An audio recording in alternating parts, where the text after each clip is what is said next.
have no idea if my battery is gonna die before filming this video, but like, strap in kids because it's gonna be a long one.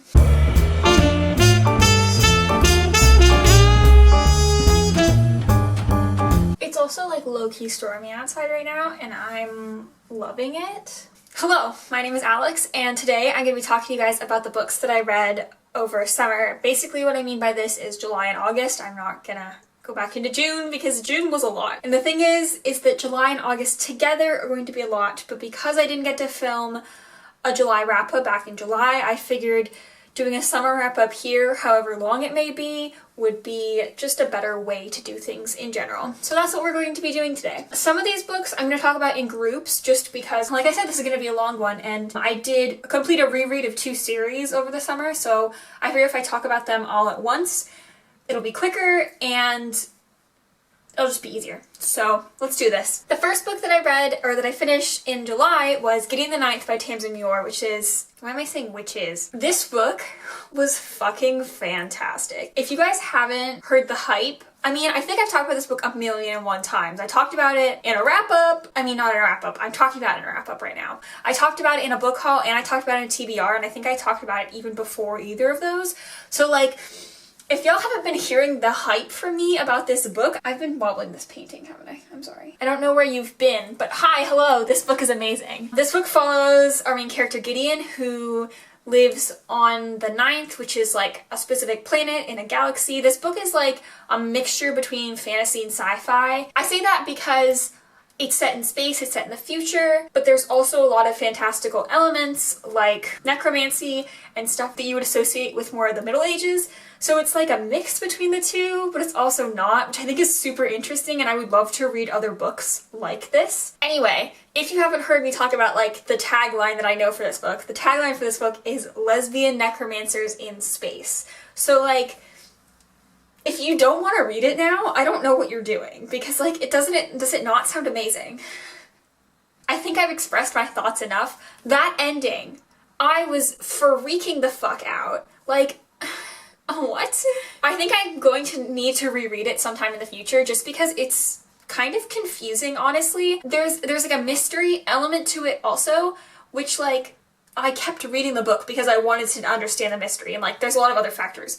But that's what kept me like really quickly reading, and I think that was hard because then I didn't catch everything because I was reading it so fast because I just wanted to know the ending to the mystery. And now there's a book 2 and it's confirmed there's going to be a book 3. So like, I really need to understand what's going on so I can understand like the beautifulness of this trilogy as a whole. I don't know if it's going to be bigger than a trilogy. Those are the only ones that have been announced so far. But yeah, like I said, this book is amazing. I love it a lot. The character of Gideon was such a refreshing character to read. I guess, like, I don't want to compare her to other characters, but like, she's like Selena in the Throne of Glass series, especially in like Throne of Glass and Crown of Midnight, if she was gay and a lot better at sword fighting. But also like, she's a better character in general. But like, that's sort of like a base point for Gideon's character. She's just so sarcastic and funny. She always makes these amazing jokes, and I just like, please read it. Please read it. It's so good. I need to read the second book, but like, just, come on. Okay. Next, at the beginning of July, I read Crier's War by Nina Varela, which I feel like has been hyped up a lot, especially in the realm of like LGBTQ plus fantasy sci-fi books. And I know that it's one of, I can't stop rattling this stupid painting. Oh my god. I know that it's well loved and stuff like that for a lot of people, but I honestly didn't really get the hype. It's sapphic, just so you guys know. But like, I don't know, this whole book felt like it could have been condensed. It's just so hard to read this book because it felt like, to me, nothing happened. I think I am going to talk about this a couple times in the video, but when I read a book, even though most of the time I read it for the characters, if the characters ain't doing it for me, there needs to be some sort of overarching plot for that specific book. If there's a series, I don't care, like, if it's part of a bigger series, it's like, oh, it's a setup book. Like, no. Just because it's part of a series doesn't mean the book shouldn't be able to stand on its own. That's a really important thing to me. So when I read books like this, the characters were average, the world was sort of interesting, but the hardest part was the fact that, like, there was no overarching plot. So there was nothing that was keeping me to the story. The only reason that I kept reading is because I didn't have anything else to do. So I just kept reading.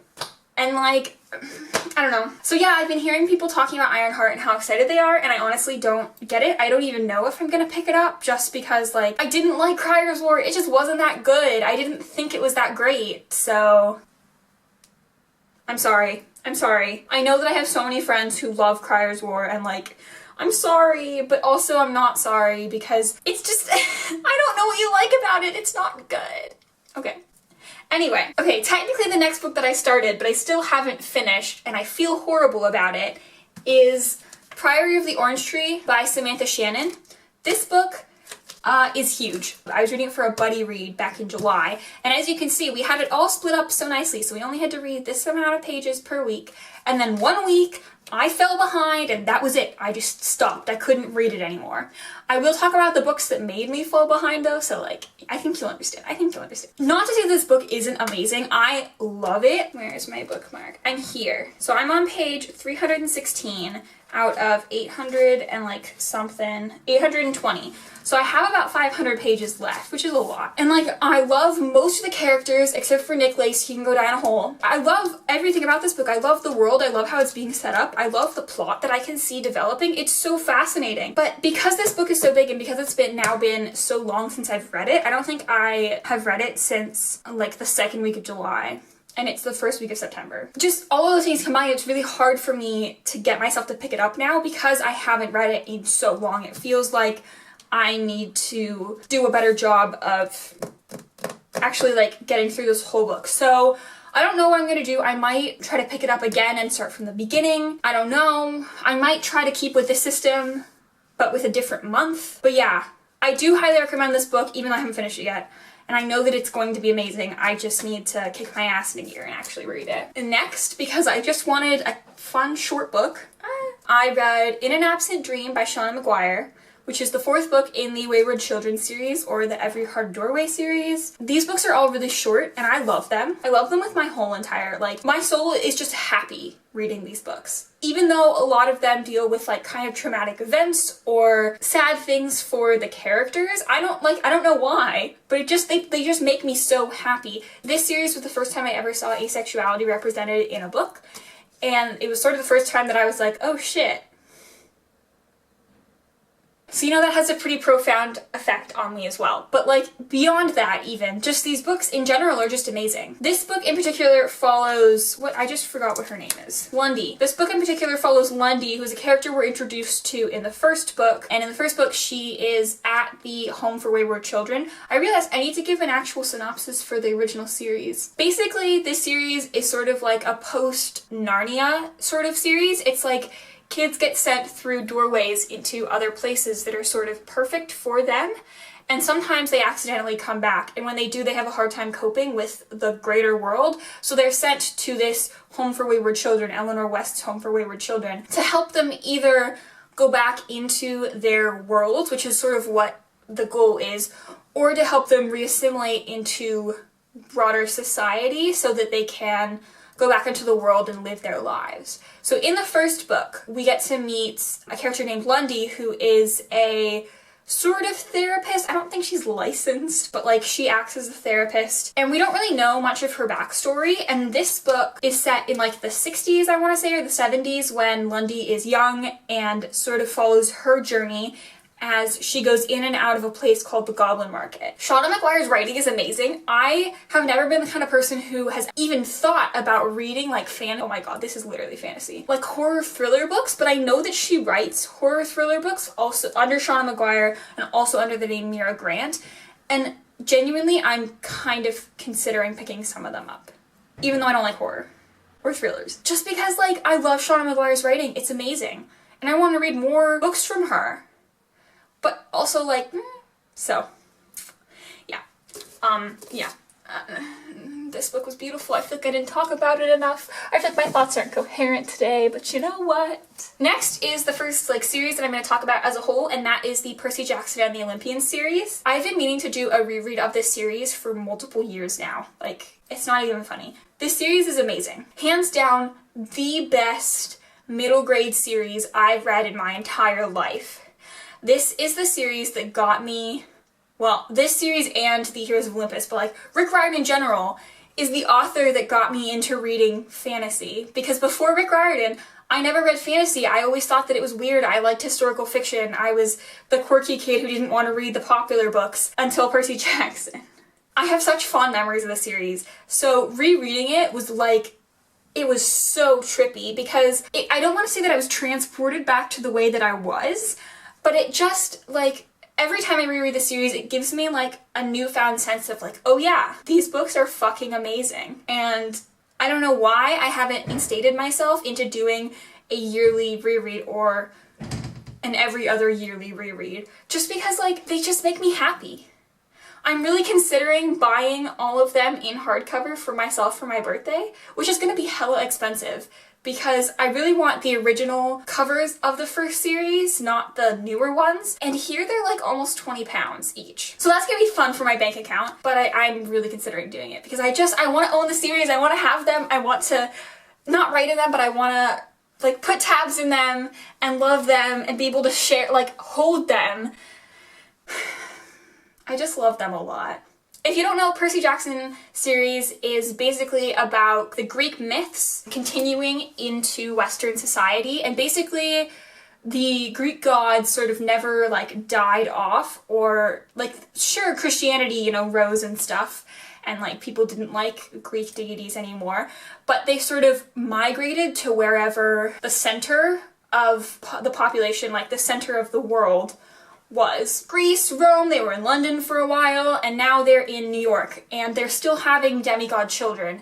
And so the Percy Jackson series revolves around kids who are demigods, who are the children of these Olympian gods, and dealing with what that means for them and how they have to interact with the world, basically. And it's so good.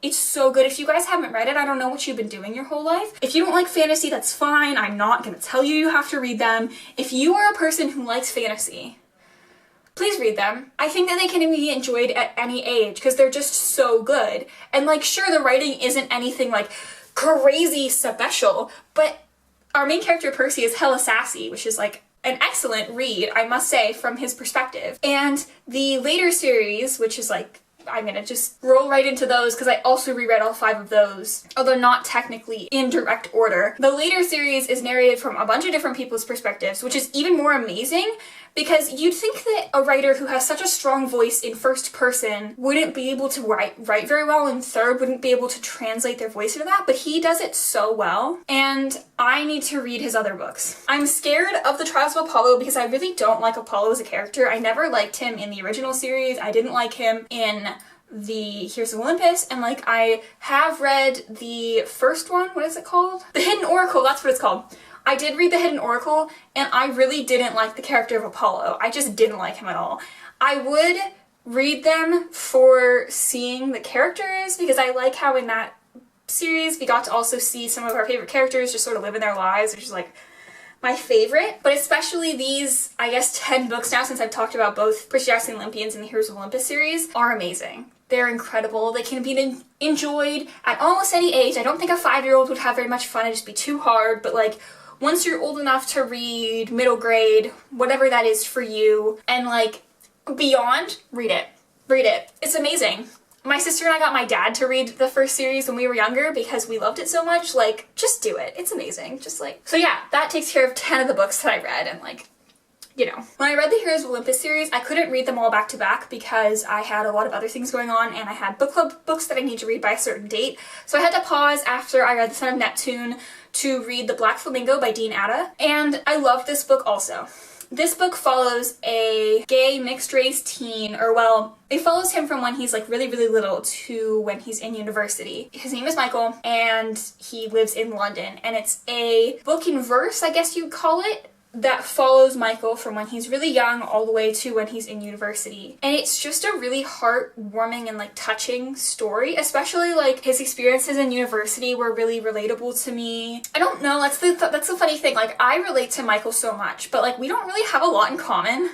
I'm not gay, I'm not mixed race, I didn't live in London my whole life. My parents aren't divorced. I don't have all my siblings are like, I don't want to say whole siblings, but like my siblings and I all have the same two parents. So like we don't have very similar lives, and yet I think that somehow on like, it's gonna sound so stupid, on like a spiritual level I connected with him. And it was just so fascinating to get to see him be himself, I guess. Yeah, I don't know how else to... This book is so good. It's so good. It's on one of my suggested reading lists for school, and I'm honestly considering writing my essay on it because, like, it's amazing.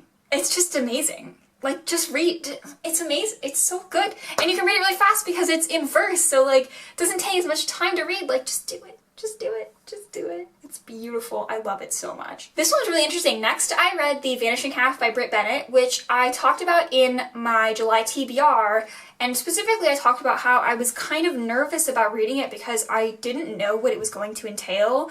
I'm not usually a lover of adult contemporary fiction books. I'm not usually a lover of adult anything that isn't sci-fi and fantasy, basically, and even that sometimes is a little iffy for me. So when a book club of mine was like, let's read an adult literary historical fiction, I was like, that's all the things that I don't usually enjoy in a book, and that's all the things that I feel like I have to read for school instead of I want to read for fun. But this book was insane. Like, it was amazing. It was just like, I don't even know like how to explain how it felt to read it. I don't know.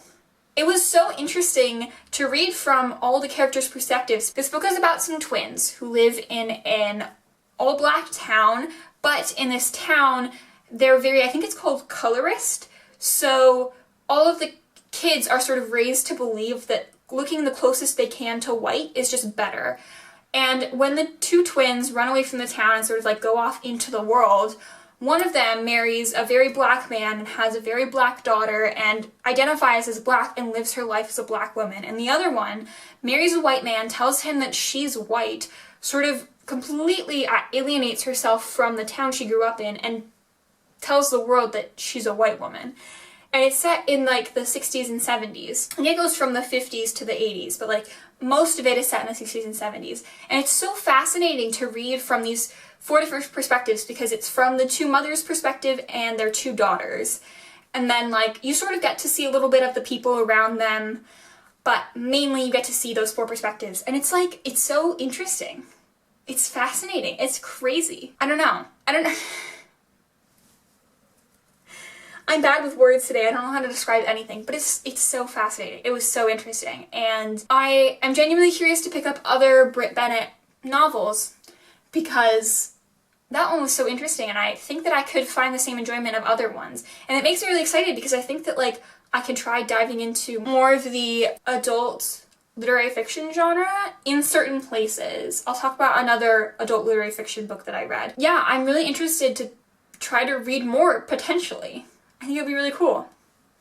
Okay, so the next book that I read, I started in July and finished in August, and that was No Man of Woman Born by Anna Mardal, which was the NB Book Club pick for July.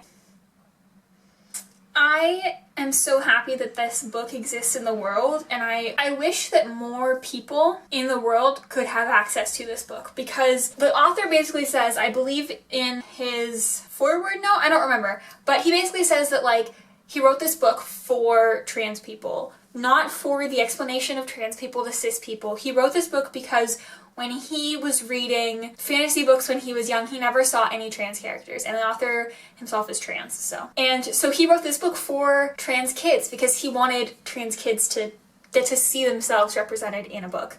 And it's not just binary trans people, but there are also a lot of non-binary trans people in here.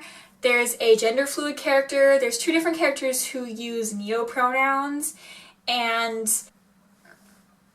it's just amazing. And like, this is the first time, this book was the first time that I ever read a non-binary character who also exhibited traits of being aro-ace. The character doesn't use labels. No one in the book really uses a specific label for their sexuality, their gender identity, anything like that.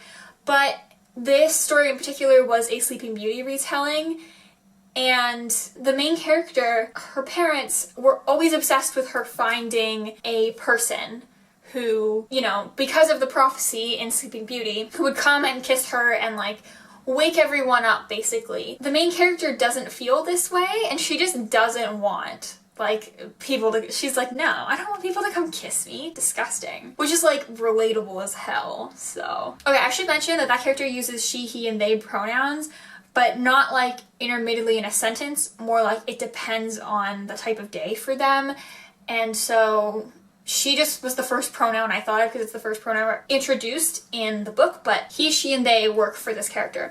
Anyway, while this isn't an identity that I completely align with, I think that contemporarily this character would probably identify with the label gender fluid or gender flux, and like that's not a label that I really identify with. I have never seen a non-binary spectrum character exhibit traits of being aro-ace because kind of like Felix in Felix Ever After says, it feels like one marginalization too many, honestly, and like it's a lot of identities that just aren't really represented in general, so they wouldn't ever be thought to put together, and just the fact that Anna Mardal thought to put them together for people like me who are non-binary and aro-ace was just like, I love him so much. By him, I mean the author. I love the author so much. Thank you for writing this book, and I want others to be published because I think that trans people need to get to see themselves represented in literature, even if it's little short story collections like this that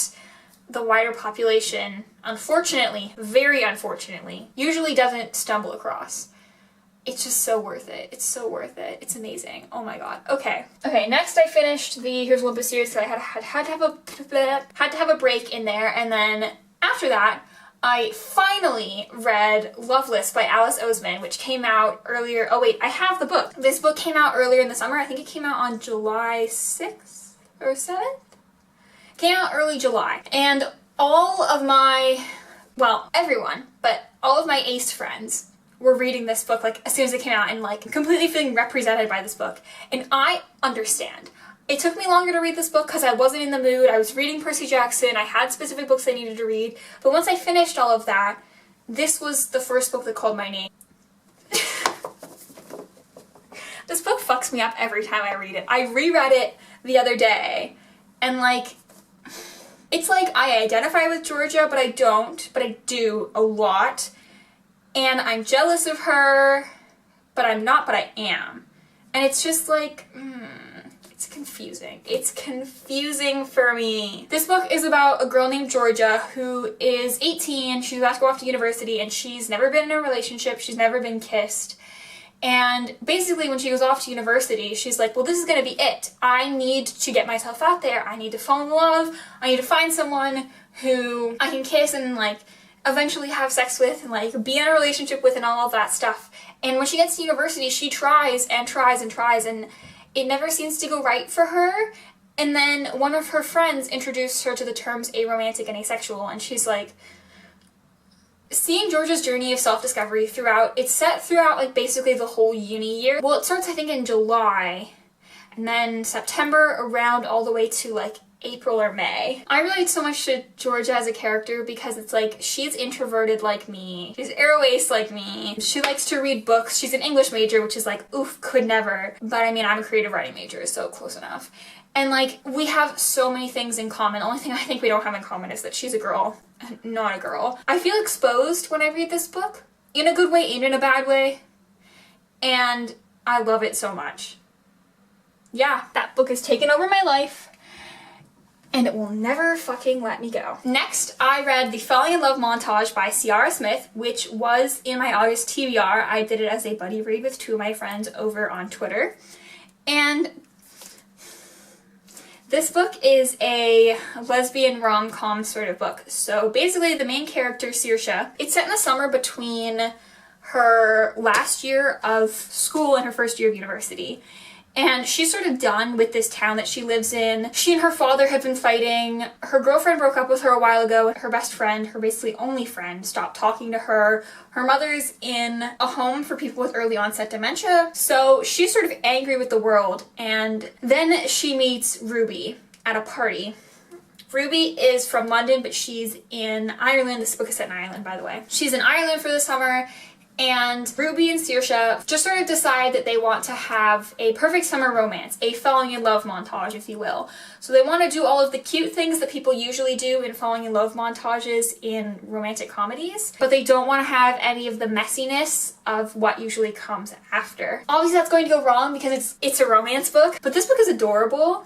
These two characters are so cute together and stubborn, and I feel like the entire time I was just sort of yelling at them like, oh my god, are you really this stupid? And I think that this book is also just really important in general, reading books like this with sapphic main characters, with a main character who uses the label lesbian, like, in general, this is just an important book, and it's also really good, and it's adorable, and I love it. Yeah. I also haven't read very many books set in Ireland, so that's nice too. Sorry if the angle just changed, I accidentally kicked the tripod. It's fine, everything's fine. Next, I read another book on my August TBR. I was doing so well with my August TBR at the beginning of the month, you guys, and that was Upside Down by N.R. Walker. This is the selection for a book club that I do on Instagram, entirely dedicated to reading queer books. This book is about two gay asexual men who live in New South Wales. They live in a place, I think it's sort of close to Sydney in Australia, and they're just sort of living their lives. Jordan is a librarian, he's a nerd, he's kind of like, here, the back of the book specifically talks about labels and how he has a lot. Gay, geek, a librarian, socially awkward, a nervous rambler, an introvert, an outsider. And then he sort of discovers that another label that fits for him is also asexual. Hennessy is the other character, and he recently moved to the town that Jordan lives in, and they actually take the bus together. Not like together, but like they both take the same bus and they're both on it for a couple of blocks, and they start talking to each other, and it's really, really, really cute. This book surprised me with how much I enjoyed it and how much I related to it. The main characters go to an ACE support group, which is like, if anyone near me has an ACE support group, let me know, because I would 100% sign up. That would be amazing. And it's geeky and fun and ACE and like about discovering your identity and like figuring out how you fit in the world. There's also a polyamorous couple in this. I guess it wouldn't be a couple. There's also a polyamorous group of people. I hate the word throuple. If you know a word for like a bunch of polyamorous people who are all in a relationship together, will you let me know? Because I don't actually know what the term would be. There's 3 of them. So it would be a throuple, but that just sounds so gross. I don't like saying that word. I mean, it's not their label either, so like I don't want to use it in this context. I don't know. This book is just really good, okay? It's just cute and adorable and I love it. I need to read more ACE books. That's the gist of things here. Okay, technically on my list, the next book that I started was The City We Became by N.K. Jemisin, but I did put a pause on this and read another book in between, so I'm going to talk about that book first, because that just seems like the best thing to do on my timeline. So, the book that I read while I was reading The City We Became, I took a pause, was Ciel by Sophie Labelle, which I actually got as an art copy from NetGalley, so that was really, really cool. It was one of my first art copies, and it's about a non-binary trans character, so what more could I want in life? Ciel is about our main character Ciel, and they, along with their best friend Steffi, that's her name, they, along with their best friend Steffi and like, you know, the rest of their class, are starting into grade 9. They live in Montreal, so it'll be grade 9. And they and Steffi were in elementary school known as like the 2 trans kids because they're both trans. And when they get into secondary school, Steffi is kind of like, I don't really want to be as visible as a trans person because she is binary trans, so it's a lot easier for her to go stealth than it is for Ciel. Because Ciel is non-binary, so obviously that's not usually something that's associated with a gender assigned at birth. So it's not as easy to blend in and look cis to people, basically. So it's just basically about the 2 of them like figuring out their lives in secondary school. They meet a new kid at school. I just forgot his name. Jason? Starts with a J. Hold on. Liam, that's his name. Doesn't start with a J. I'm stupid. They meet a new kid named Liam who is a swimming champion, and he's one of the first trans swimming champions in, I think, their province. I don't know about the country.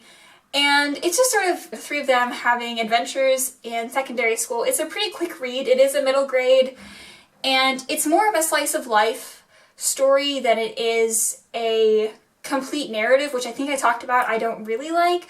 I love slice of life, don't get me wrong, and I love just seeing trans people live their lives, but I would have liked to have something that sort of opened itself up as a conflict or a problem at the beginning and was resolved by the end of the book. There were a couple of things that I was like, oh, I can see this being sort of a through route, like CL's conflict with Steffi, in which Steffi doesn't want to be as obvious as a trans person, but that makes CL worry that they need to be less obvious as a trans person, which is really hard for them because they don't really know how to do that. And there's some conflict with Steffi and her dad, and like there's a bunch of different little storylines, and I think one of them could have presented itself as the main arc that sort of started as a conflict and became a resolution. It's just nice at the end of a book when one thing becomes resolved by the end. Do you know what I mean? Do you know what I know that this author also writes graphic novels, and I think that this book could have actually been a lot better as a graphic novel because I wanted the book to have an overarching plot, if that makes sense. And that's all I'm going to talk about. This book is still amazing, don't get me wrong. This book, I hope, will do wonders for trans kids in the world, but it was hard for me to read because when I got to the end, it was like, that's it? That's all I get? There's no conclusion? I'm sorry if you can hear that scraping noise in the background. I just was kind of sad, and I wished that something had gotten started and then fixed by the end of the book. That's all. I need to start talking faster because I feel like this video is going to be 100 million years long. Next, I read The City We Became by N.K. Jemisin, which is a really fascinating fantasy, sci-fi, I don't really know which one to call it, novel about basically all of the cities in the world have avatars, and these avatars protect the city when the city is being birthed. So a city has to live and thrive for a certain amount of time before it can actually be born and come into the greater universe and world in general. And this book specifically focuses on New York and the 5 avatars from New York, each one from a different borough. So Manhattan, Brooklyn, the Bronx, Queens, and Staten Island. This book focuses on those and their conflict with the person that's trying to stop the city from being birthed, basically. That sounds really weird, but that's the conflict. And this book is kind of funny because I feel like this whole video I talked about books that I want to have a conclusive ending. And while this book had some things that started and finished, the ending didn't feel complete, and yet I really, really love this book. I don't want to talk about it either. I don't know why my sense of reading, my book love, works like this, so I'm sorry. This book was amazing. It was so good. This author in general, I mean, I don't want to say this author because I haven't read any of her other books, but the world building in this book was excellent. The scenery, just everything in this book was just insane and so cool, and I was just so excited to get to read this book. It was just so interesting. I don't know what I'm talking about anymore. I loved getting to see the characters interact with each other. My favorite thing was getting to see different characters through other characters' eyes, because this book is from the perspective of all the different avatars.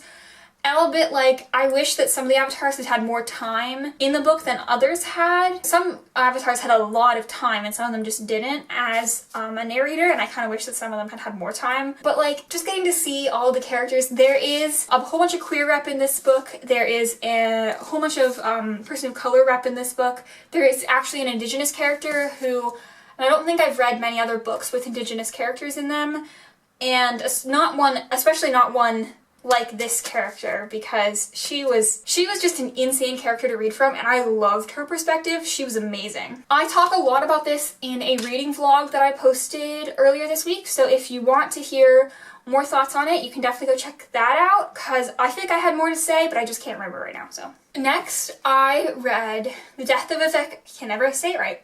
The Death of Vivek Oji by Akwaeke Emezi, which is another pick for a book club. Oh, I should have mentioned, The City We Became was the August pick for the Phase and Gaze book club, so yeah. And this book was the August pick for the Envy book club, which is run by Jessie over Bow Ties and Books and focuses on reading books either with non-binary characters or non-binary authors. In this case, we have a non-binary author. This book follows Vivek Oji and the characters around him, watching him grow up and figure himself out. I don't really know how else to Yeah, that seems like the best way to describe it. It's another novel that's very much like literary fiction, and I think that that was a really interesting aspect of it. I have not read very many literary fiction books, but most of the literary fiction books that I have read were set in Africa and like Southern Asia, so I think it's really interesting that the books that I've read from those areas are connected in that way. Once again, I talk more about this book in a reading vlog and the next couple of books, so I will leave, like I said, there's a link to the reading vlog in the cards and in the description, so there you go. I liked that this book had queer rep. The other books that I've read that are set in Africa, I understand that being queer in those areas is difficult, but like that doesn't mean that it doesn't exist, is sort of my thought, and the fact that the other books that I've read that were set in Africa didn't really focus or even have queer characters, like, that's kind of hard for me to swallow because queer people still exist. I'm fine, I'm calm, I'm not upset at all. What are you talking about? This book was a beautiful journey of self-discovery against the will of the people around the main character, and I loved it a lot. It was amazing. Trigger. I realized there's trigger warnings. There's trigger warnings for transphobia and homophobia. There's also some semi-explicit sex scenes for people who are sensitive to that, just so you know. My battery's almost dead, so we're gonna continue in a second. After I finished The Death of I can never say that title on the first try. After I finished The Death of Vivek OG, I really wanted something that was like happy, heartfelt, short, that I would read really quickly, so I finally read Love Creekwood by Becky Albertalli, which is a companion novel. It's called a Simon vs. novella, apparently, to Simon vs. Homo sapiens agenda and Leah on the Offbeat specifically. It does mention the characters from the episode of Unrequited briefly, but it focuses on the characters from Simon and Leah. This book follows the main gang, these four, as they're going off to college and their experiences. It's told in emails, so the entire thing is just emails that they're sending to each other about different things. It's really interesting read. If you aren't a fan of Simon vs. Homo sapiens agenda, I wouldn't recommend this book because it's very much for fans. It's very much for people who love, like me, the Simon verse, and just want that extra like thing, you know? So if you don't love the Simon verse, like, but if you do, like, read it. It's really interesting to read because you sort of have to put together some of the dots that you don't get in the emails, because they talk about texting each other and like FaceTiming each other and actually being in person with each other, which isn't something that like is actually portrayed in the book, obviously, since it's written in emails. But it's really interesting to read it that way because of the way that you have to make your own assumptions about what happened in between, what's causing things and stuff like that. And you know what? It's just really freaking cute. So it also explains, say if you've read Leah on the Offbeat and watched Love Victor, it does explain one of the contingencies that didn't make sense to some fans between Leah and Love Victor, so there's that too. Next, I was still in the mood for some happy-ish contemporaries, and while this isn't like the happiest contemporary in the world, it's really cute, so, you know. And that is George by Alex Gino. This book is amazing. It follows our main character, Melissa, who is a trans girl, but hasn't told anyone. She doesn't even know what label to use herself. She doesn't actually call herself a trans girl in this book, but the author does refer to her as a trans girl, so that's why I use that label. And she's still sort of coming to terms throughout the book with herself. And she knows. She knows that she's a girl, and she knows that she wants to make that happen for herself, but she doesn't know how to express it to the world around her, especially when they all sort of push her to be a guy, a man. I don't want to say a man because she's 9 or 10, but yeah, because the people around her are sort of pushing her into a box that she doesn't want to fit in. It can be a sad story to read, but it's also really amazing. Truly spectacular. I love this book so much. It's phenomenal, it's beautiful, incredible, all the adjectives. Because it's just like, her best friend Kelly is like the greatest trans ally in the entire world. Like, we love to see it. Just like, if you're a person and you're old enough to read this book, So if you're not like 5, read it, because it will, I hope that if you don't know a lot about trans people, it can change your perspective on life. Yeah. I know it's in middle grade, that sounds like a lot, like a high thing, but trust me, worth it. The next book that I technically started was Girl, Serpent, Thorn, but at the time I really wasn't feeling it. So instead I picked up Camp by Elsie Rosen, another beautiful queer book. This book is about our main character Randy, who has been in love with another guy at the camp, Hudson, for multiple years, a long time. I think he says 4 years, but the problem with this is that Randy is I don't want to say a more feminine guy, but he is. I don't like the gender stereotypeness of those words. Hudson usually goes for guys that are more like him, athletic, who like wearing very stereotypical boy clothes. Fuck gender stereotypes. Who don't really care about their appearance very much, and who are really into sports and all of that stuff. And Randy is not that kind of person at all. He likes sparkles and skirts and fans and painting his nails and wearing makeup and being in theater and all of this stuff.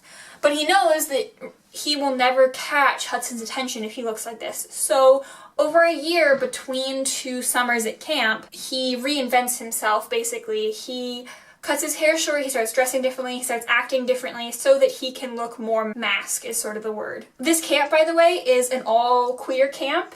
So everyone at the camp is queer, and like, if this could actually exist in my life, that would be great, because, yes, please. Anyway, this book sort of follows the misadventures of Randy trying to get Hudson to fall in love with him and not to be sort of a 2-week conquest, which is sort of what Hudson usually has with other guys at the camp. It's a cool self-discovery story about trying something new and thinking that you're going to hate it, and then realizing a lot of stuff, and it's just really amazing and I love it.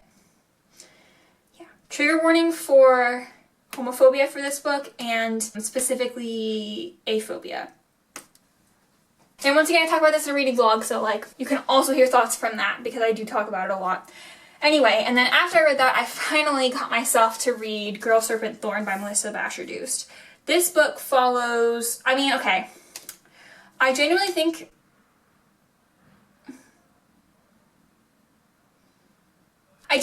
you can go into this book without knowing very much.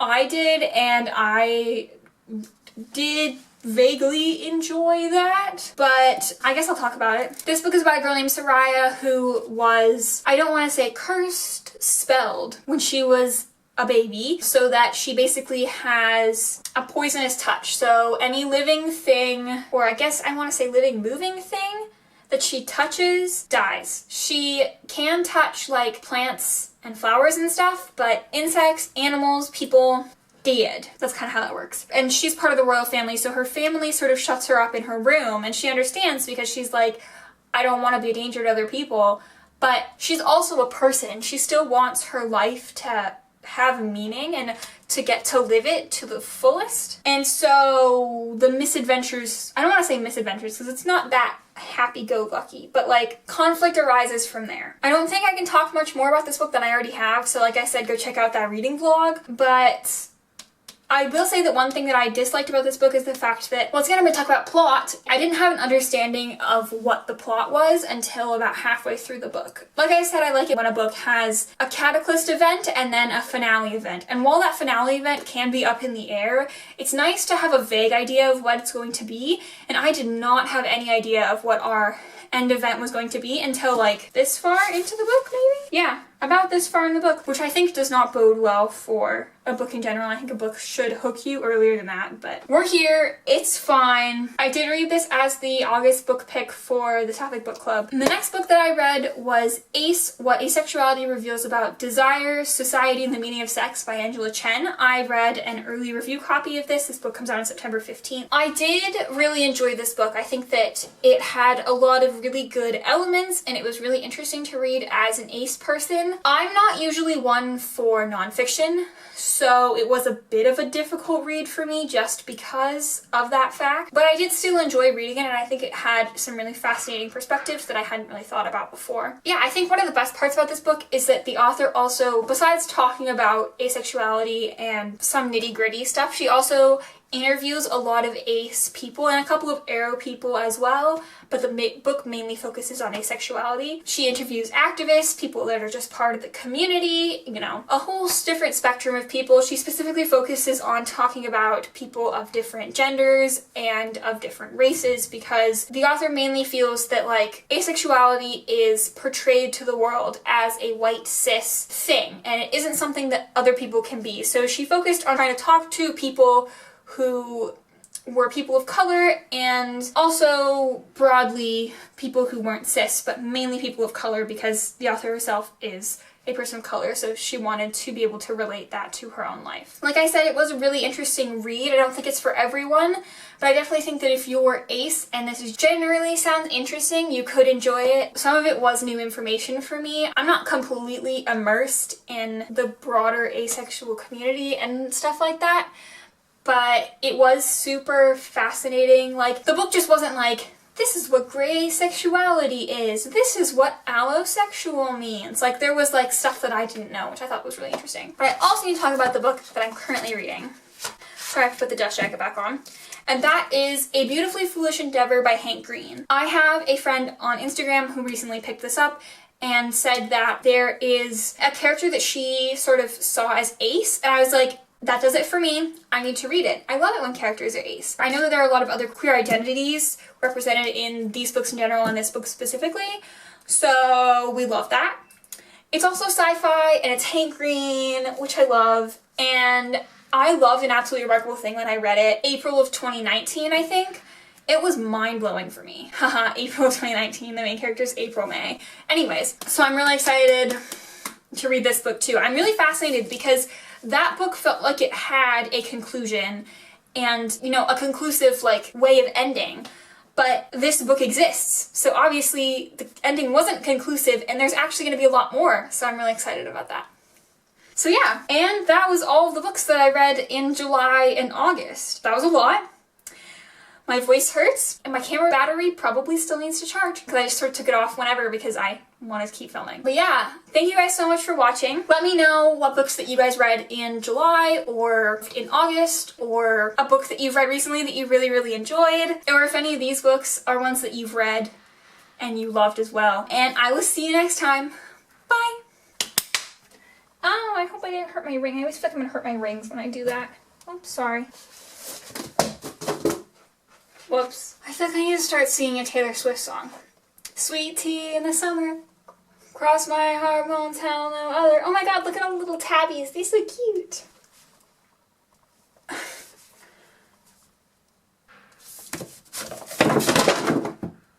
Well, guess that's the end of that. You're welcome.